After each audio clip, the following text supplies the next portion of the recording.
इन पक्षियों की आवाजें सुनकर आप या तो हंसेंगे या डर के मारे भाग जाएंगे। पीहा, इसकी आवाज को स्लो मोशन में करने पर ऐसा लगेगा जैसे कोई एम्बुलेंस या पुलिस की गाड़ी की आवाज हो। व्हाइट बेल बर्ड, अब इसे सुनिए। जैसे ही ये अपनी आवाज निकालेगा तो आपको लगेगा जैसे कोई अलार्म या डोरबेल बज रही हो। लाफिंग कुकाबुरा, जब ये अपनी आवाज निकालता है तो ऐसा लगता है कि जैसे जंगल में कोई चुड़ैल जोर जोर से हंस रही हो।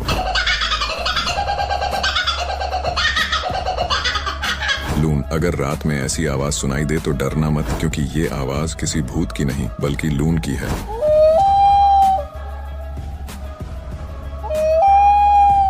कीवी, इस छोटे से पक्षी की आवाज सुनकर तो शायद आप डर जाएं।